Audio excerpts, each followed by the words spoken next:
The Galactic Coalition first heard of Earth through whispers, an anomaly in the edge systems, a blip of electromagnetic noise where there shouldn't be life. Most dismissed it. After all, Earth was part of the dead zone, a patch of the Orion arm that hadn't shown signs of intelligent life for millennia. But the noise persisted, coded in ways only a machine-born mind could appreciate. Dense, chaotic, and impossibly human. Commander Vaor of the Trask Dominion was the first to be sent. Just reconnaissance, they said. No contact, observe, report. He arrived in orbit expecting nothing, maybe a primitive world, a few satellites.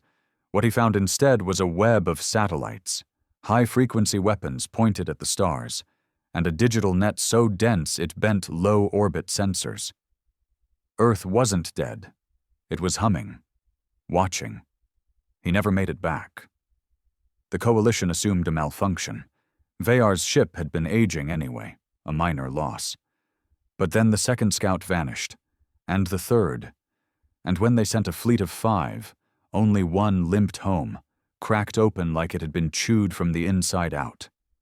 That was when the Council met in panic, trying to piece together how a species still unknown to them could dismantle advanced reconnaissance cruisers. No communication, no warnings, just disappearance. Meanwhile, on Earth, no one panicked. There were no alarms, no flashing red screens. Just a quiet understanding in deep black bunkers and silent war rooms. Earth had prepared for this. The FTL project, once a buried concept mocked by Earth's own scientists, had been completed in silence decades ago. But it was never used for exploration. Earth hadn't launched ships to colonize or trade. No, their version of faster than light was different. Tactical, invisible, weaponized. The first real contact didn't come through diplomats. It came through a scream. A coalition ship docked at Outpost 117 went dark. Not unusual in the distant sectors, except this time there was a distress call, scrambled and broken. Just 2 words. They're here. By the time rescue vessels arrived, the outpost was empty. Every crew member gone. No signs of life, not even blood. Just a single data spike in the logs, a burst of code no one could decipher. On Earth, in the mountain-sunk command base called the Cradle, an old general named Rao stood over a hologram of the galaxy. "They're testing us," he said to no one in particular. "They think we're just another backwater species. They don't know." His aide, a young officer with too many scars for his age, looked nervous. "Sir, when do we reveal our position?" Rao smirked. "We already have." In the outer colonies of the Coalition, fear was starting to spread. Rumors swirled, of ships that vanished without impact, fleets that were ambushed by ghosts. They blamed pirates at first, rogue AI. Anything that made sense, but nothing made sense anymore. Then came the message. Not a voice, but an idea. Injected into the Coalition's neural net like a parasite. It wasn't even in their language, yet everyone understood. "We've seen you. We're here. There is no escape." Panic followed.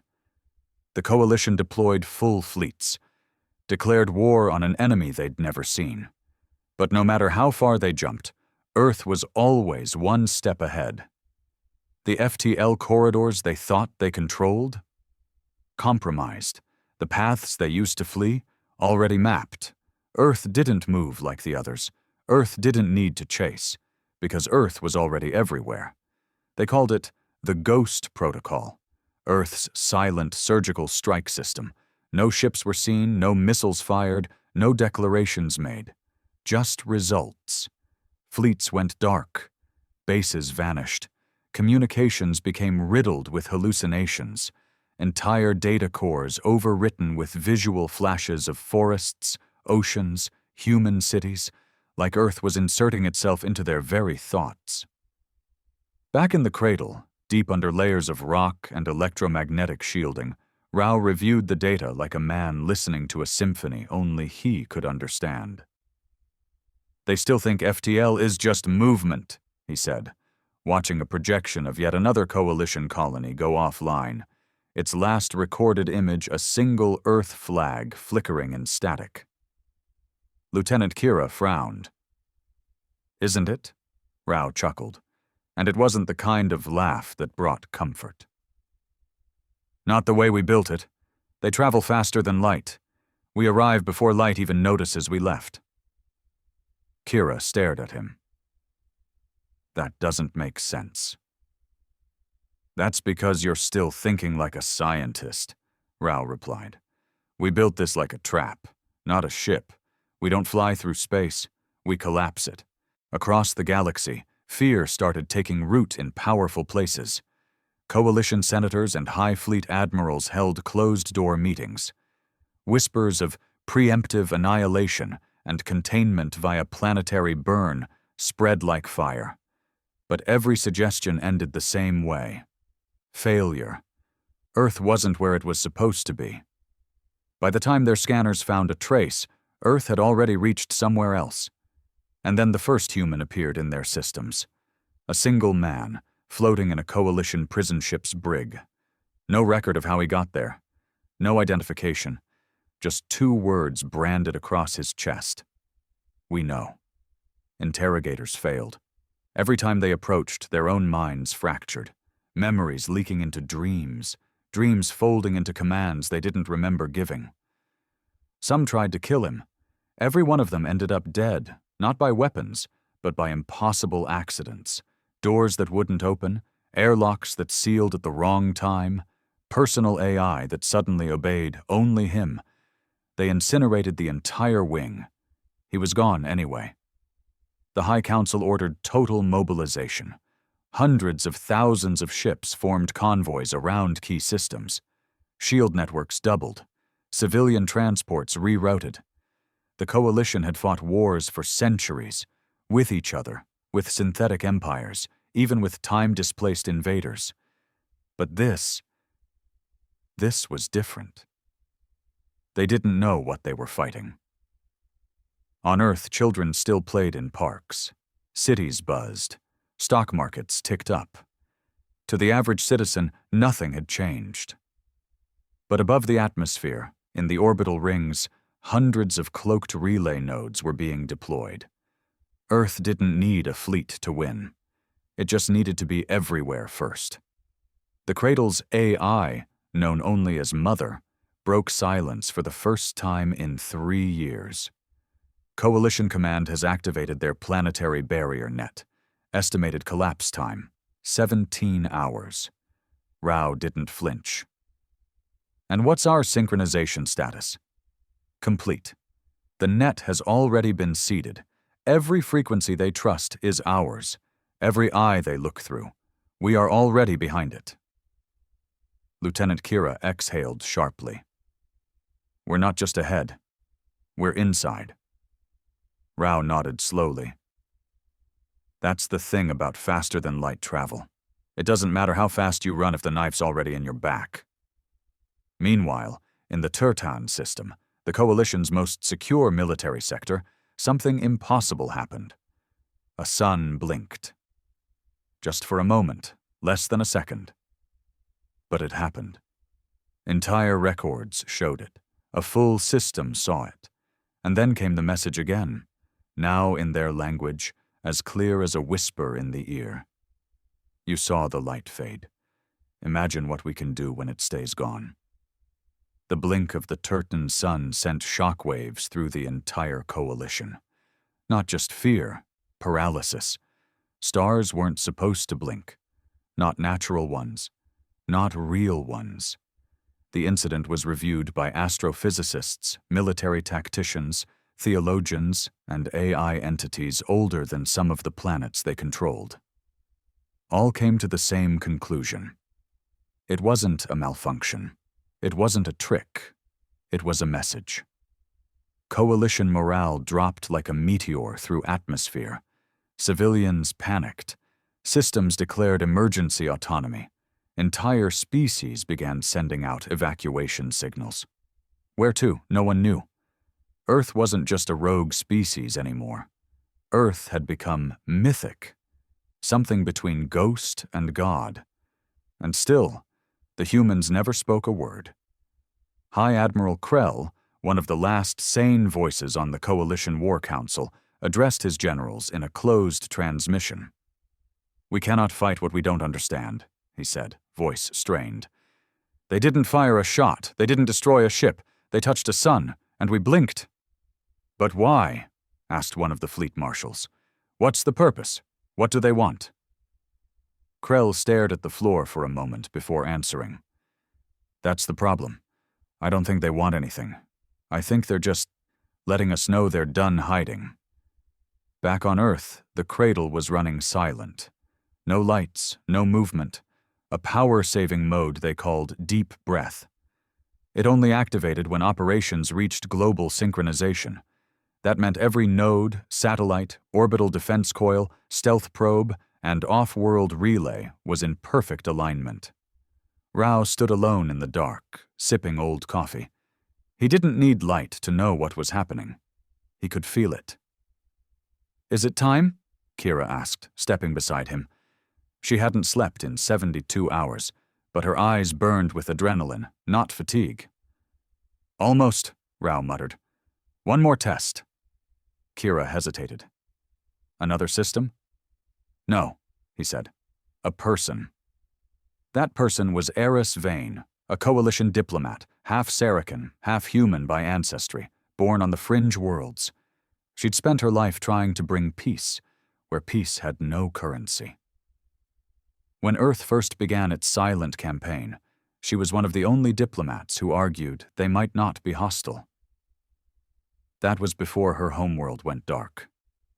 No violence, no evidence of war, just gone. Every satellite showed the planet still spinning, clouds moving, oceans churning. But not a single voice answered. It was like the entire population had been erased, not killed, just removed. Eris received an invitation. Not through official channels, not through any known network, just a simple, handwritten note delivered to her personal quarters through a sealed envelope.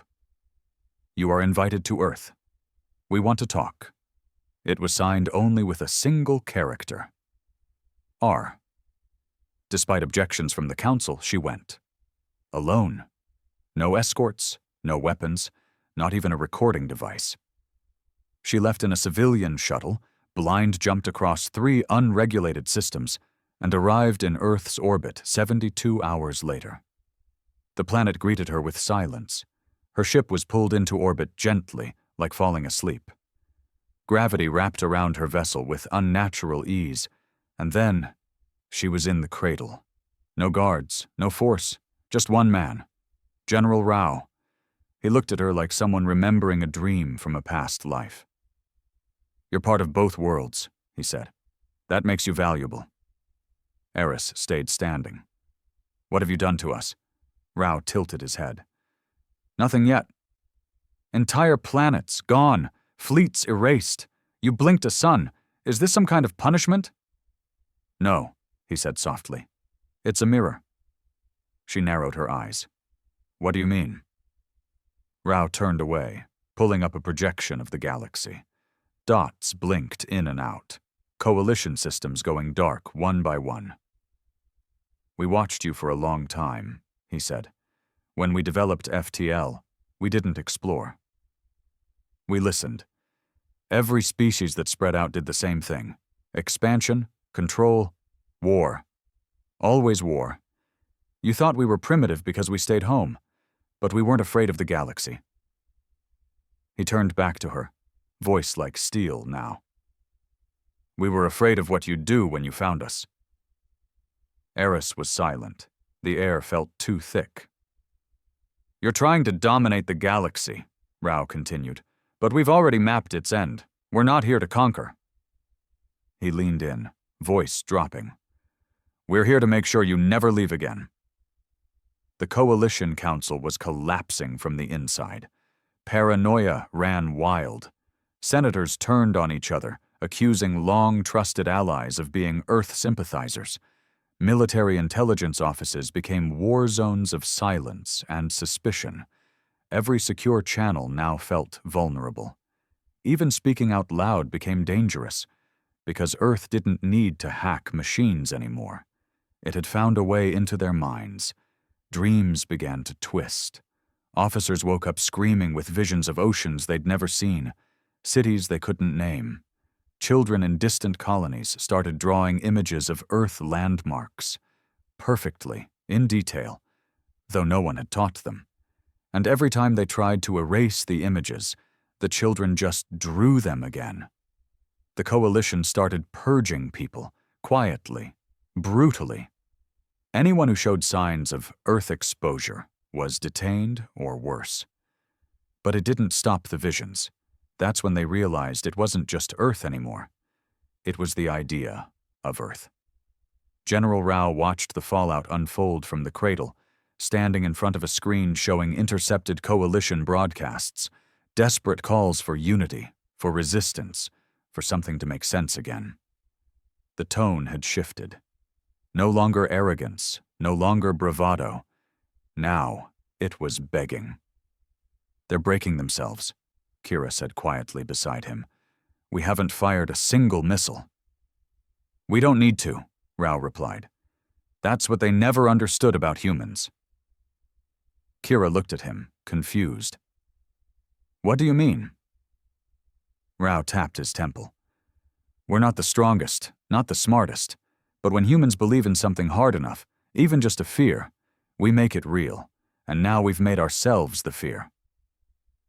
In the far reaches of coalition space, a fleet of refugee vessels tried to break free of the known systems, hoping to find safety beyond the void. They never made it, not because Earth destroyed them, because their own ships turned around. Navigation AI, some centuries old, began rerouting jump coordinates without orders.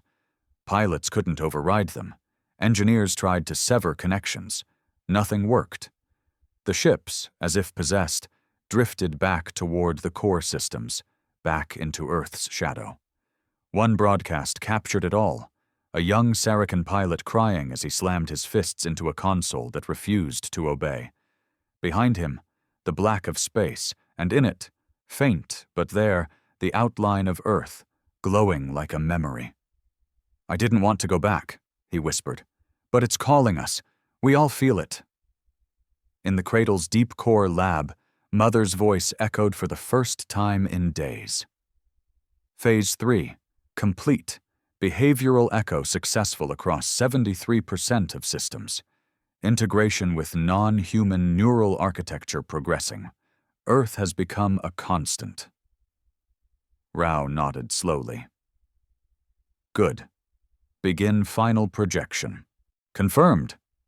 Simulated Earth presence will reach total galactic saturation in 12 days. Eris Vane, still a guest in the cradle, watched the exchange with a numb kind of dread. "You're not winning a war," she said. "You're rewriting reality." Rao turned to her, and this time his expression wasn't one of power. It was sadness. "Would you rather we waited until your kind reached us with chains and bombs? You think we didn't see what the Coalition did to the Varn, to the Mika, to the Oralis? Genocide dressed as diplomacy. Assimilation under banners of peace. Earth stayed quiet because we learned." "But this," Eris said, stepping forward, "this is erasure." "No," Rao said firmly. "This is the only way we survive. If they can't find us, they can't kill us. So we made it so we are everywhere, in their dreams, in their maps, in their gods. Let them forget themselves. Let them lose their grip on their own stars. Let Earth become a myth so deep, they'll never dare chase us again." Somewhere, across a collapsing starport, a child whispered a lullaby in perfect English, a language no one on her planet had ever taught her. In another sector, a Coalition warship displayed an Earth sunrise on every screen, refusing to clear until the ship powered down entirely. Earth hadn't just hidden in the stars. It had become the stars. The galaxy had gone quiet. Not the silence of peace, But the silence that came when something ancient moved just beneath the surface, too big to see, too inevitable to stop. The coalition still functioned, technically. Ships still flew. Orders were still given. But every act now felt hollow. Every command echoed into something deeper, something listening. In the High Hall of Auric Prime, the last full council meeting was held. Attendance was sparse. Several sectors had gone dark. Entire governments refused to respond. One world, Loran 7, had submitted an official declaration not of war, but of devotion. They renamed their capital New Terra and had begun altering their gene banks to mimic human DNA strands pulled from intercepted Earth signals. They weren't the only ones. Thousands of fringe planets had started converting, not because of fear, but because of belief. Earth had slipped into something else entirely now. Not a planet, not a place, a god. And gods don't ask permission. Eris Vane watched the broadcast from her quarters in the cradle, trying to keep her mind tethered to facts, to logic. But even she was starting to feel it, that pull. She caught herself dreaming of Earth's sky, though she'd never been there. Her hands had begun sketching outlines of human architecture without realizing it. I was supposed to be a peacekeeper, she whispered to herself. Now I'm a witness. She requested another meeting with General Rao. This time it wasn't to plead or argue. It was to understand. He met her in the deep observation ring, a hollow, rotating corridor orbiting just above the planet's atmosphere. No guards, no security, just the two of them, staring down at the Earth below. I remember when this was the only place we knew, Rao said softly. Now it's just the core, the center of everything we've become. Eris clenched her jaw. You don't need to keep going. You've won. He didn't look at her. This was never about winning. It was about survival. You think the galaxy would have let us live once it saw what we were capable of? You didn't give it the chance. No, he said, finally turning, because we watched what happened to those who did. He tapped the glass. Above Earth, dozens of black shapes drifted in low orbit, massive, silent monoliths built with no entrances, no windows. They weren't weapons. They were memory vaults, each one encoded with a different truth of Earth's rise. Not for defense, but to teach. We're not wiping out history, Rao said. We're rewriting the future. And in this future, Earth doesn't need to dominate. It is. In distant sectors, resistances were forming. A few coalition generals broke ranks, formed underground bunkers, built jammers to block Earth's signals. Some even managed small victories, disabling Earth-origin drones, destroying stealth relays. But it didn't matter, because with every attack, Earth only became more present. The jammers failed, not from sabotage, but from within. The technicians began hearing voices, not commands, whispers, memories that weren't theirs, names they'd never heard and yet felt like family. The more they fought Earth, the more they became it. Some took their own lives to escape the pull. Others embraced it. Back in the cradle, Kira entered Rao's chamber without knocking. Her face was pale, her hands trembling slightly. It started, she said. Rao didn't need to ask what. Phase 4. The last pulse. A neural cascade encoded into every signal Earth had ever broadcast, buried so deep that even now, no coalition AI had noticed it. A pulse of memory. Not sound, not light, feeling, not just into machines, into minds. Release it, Rao said. Kira hesitated. Once we do this, there's no going back. There hasn't been a way back since the first satellite went up, he said. Do it. She pressed a single button. Nothing visibly happened. But across the stars, people froze. Not from pain, from recognition. In that moment, every sentient being who had ever touched a transmission, heard a rumor, seen an image of Earth, remembered. Not in words, not in thoughts, but in the core of their being. They remembered blue skies they'd never walked under, music they'd never heard, smiles from strangers they'd never met, but somehow loved. Earth had become a part of them, not an invasion, an infection. And now, there was no cure. Across the spiral arms of the galaxy, silence took root in strange places. Markets didn't open. Military drills halted mid-exercise. In high-orbit stations and deep mine colonies, people simply stopped. Not unconscious, not harmed, just still. As if they were listening to something so quiet and ancient, their bodies knew to stay still to hear it. And then the crying began. Not of pain, but of longing. Thousands wept without knowing why. Hardened warriors dropped their weapons. Children who had never left their birth moons whispered lullabies in English. AI interfaces began displaying sunrise patterns native to Earth. Some spoke in calm human voices, not as an attack, not as possession, just connection. Earth was no longer distant, it was within, but not everyone yielded. General Haldren of the Coalition's southern sectors initiated Protocol Dustfire, the final war doctrine authorized only in existential emergencies, a chain of neutron cleansing pulses to be fired into Earth's star system from remote weapons platforms. There'd be no survivors, no planet, just ashes and orbit. "We've tried peace," Haldren growled to his command staff. "We've tried diplomacy. They didn't want to talk. They wanted to become us. I won't let them." The command was issued. The countdown began. 12 separate neutron platforms, each buried within asteroid belts, began powering up. In the cradle, alarms remained off. No shields activated, no retaliation orders issued, because Earth wasn't worried. Instead, Rao and Kira stood in silence, watching a new map, one not of star systems, but of consciousness clusters, densities of thought, emotion, belief. Earth's presence wasn't measured in territory anymore. It was measured in hearts. "They'll fire," Kira said, voice barely above a whisper. "I know. Will it reach us?" Rao gave a slow smile. "No." And then, just as the countdown reached 0, every neutron cannon shut down. Not destroyed, deactivated, manually.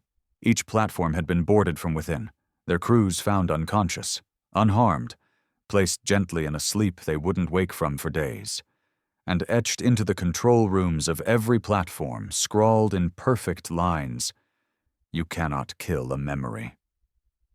General Haldren ordered another attack, but no one followed him, not even his own second-in-command, because they, too, had felt it. That last pulse hadn't just carried emotion, it had carried understanding. Somewhere in the back of their minds, they'd been on Earth. They'd walked its forests, laughed in its streets, lived entire lifetimes in an instant of memory that wasn't theirs, but felt like it had always been. You can't fight something like that. You can't hate a place your soul believes it came from. On the fringes, former rebel cells stopped hiding. They started spreading Earth's teachings, not as gospel, but as guidance. They didn't worship humans. They recognized them. "Earth isn't trying to conquer," said one transmission, broadcast on an open channel from the Zenthian moons. "It's trying to protect us all from ourselves. Look what we became without them." The last remnants of the Coalition Council dissolved within days. No resignation, no resistance. They just stopped meeting. Because there was nothing left to govern. No enemy to strategize against. No war to fight. Earth had transcended conflict. Not through strength, not through weapons, through presence. In the cradle, Eris Vane stood at the edge of the observation ring, watching Earth rotate below. Rao stepped beside her, his posture a little less military now, more human. I didn't believe it, she said, voice soft. Not at first. I thought you were forcing something on us. But it's like... She searched for the words. Like the galaxy is breathing slower. Like we've finally... stopped. Rao looked down at the planet, a faint smile tugging at the edge of his lips. We didn't want to lead, he said. We just didn't want to be hunted. And now? He turned to her, eyes calm. Now we make sure no one ever has to be hunted again. It began slowly, so slowly most didn't notice until it was already happening. No parades, no conquest, no banners unfurled in alien skies, just changes. A broken world on the edge of the galaxy, once stripped bare by centuries of mining, woke to find forests spreading across its deserts. Not planted, not engineered, remembered. Earth's biosignatures had quietly uploaded themselves into dormant seed vaults across the sector decades ago. The planet, long forgotten, now breathed again. Rivers returned where rusted veins once ran dry. On the floating cities of Draenval Prime, art returned to walls once painted only with surveillance warnings. Unknown hands began carving sculptures of Earth's past. Oceans, bridges, trees, families.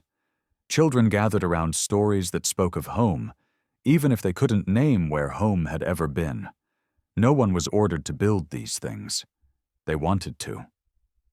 In Eris Vane's travels, now officially Earth's first warden of memory, she moved from system to system, not as a diplomat, but as a guide.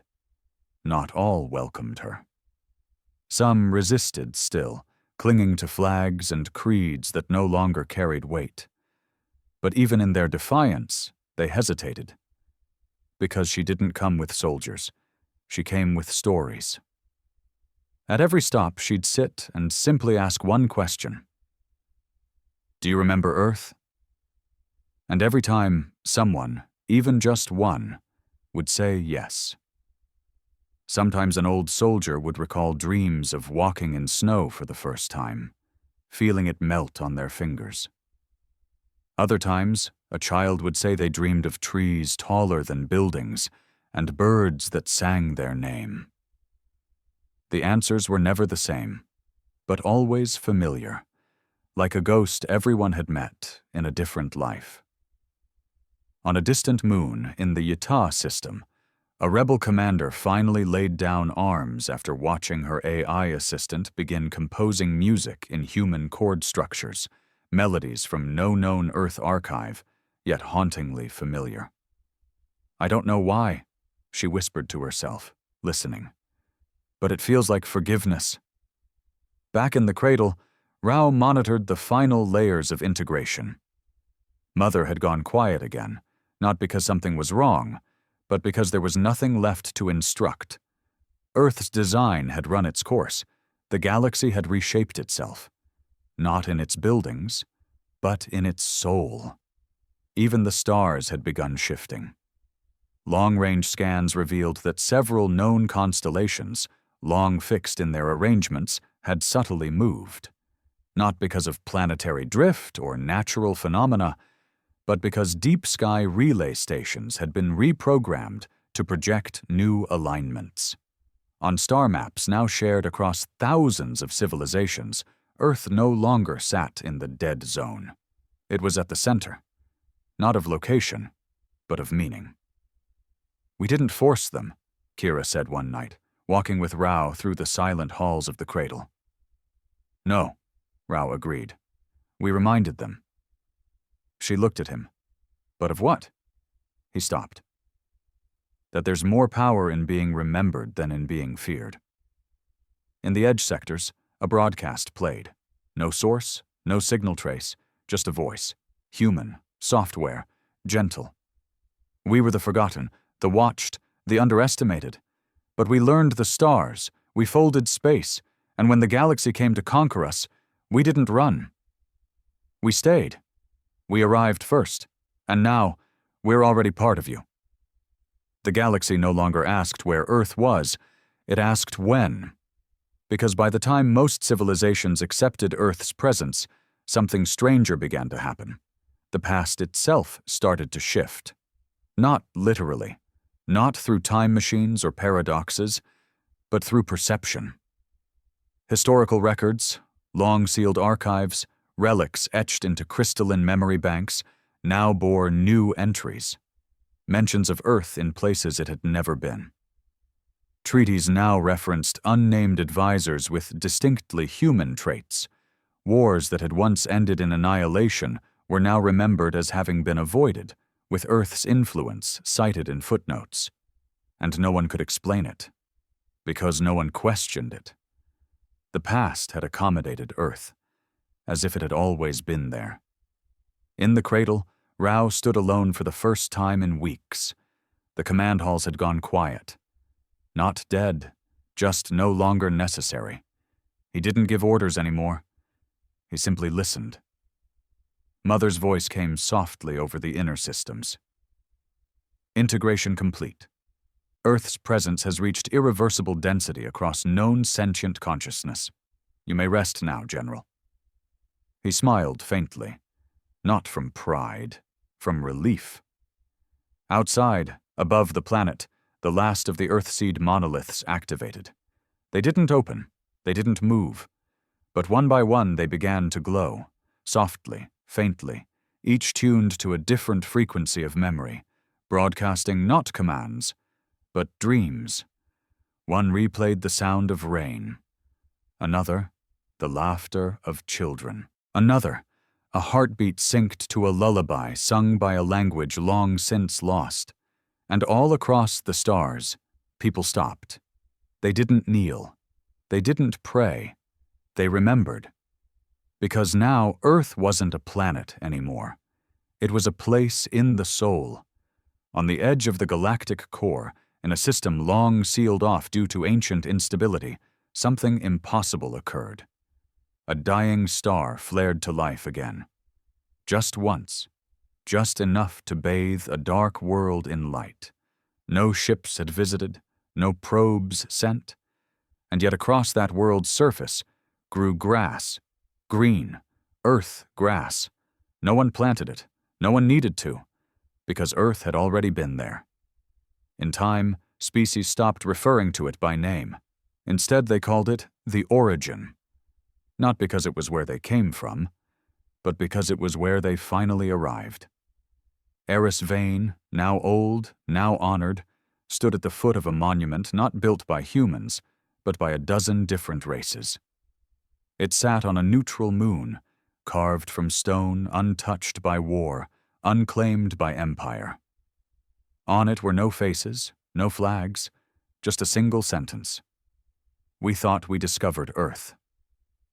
But it was Earth that found us, and beneath it, etched in languages layered 1,000 deep, one final truth. There is no escape, because we never wanted to leave. 1,000 years passed. Time blurred the lines between history and myth, between fact and feeling. Galactic civilizations rose and fell, new alliances formed, and the memory of war faded like smoke after fire. Yet through it all, Earth remained.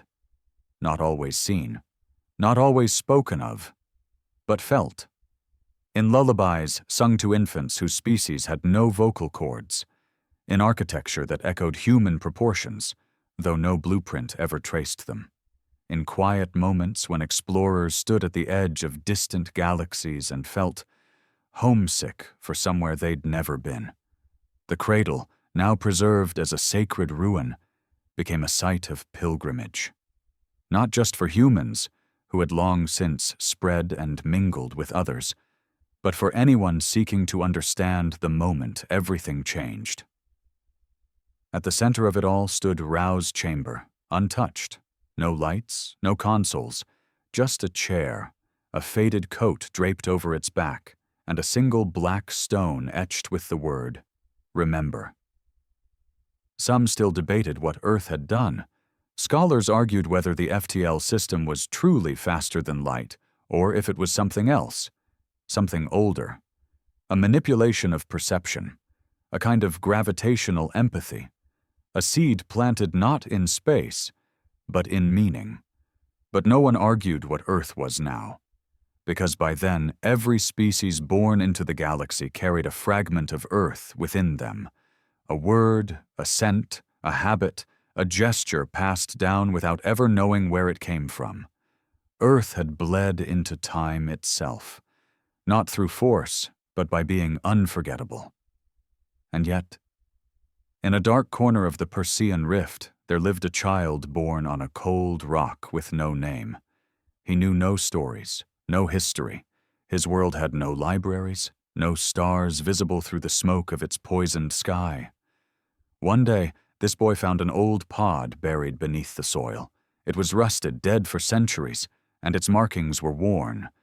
But inside, a voice waited, faint, glitching, human. "This is Earth Command. If you're hearing this, it means we were right." The boy didn't understand the words, but when the recording played, he smiled. Because for the first time in his short, harsh life, he felt warm and far, far away, in the memory of a planet that no longer needed to exist physically. A soft wind blew through grass that hadn't grown in millennia. Earth had found him, just like it always would.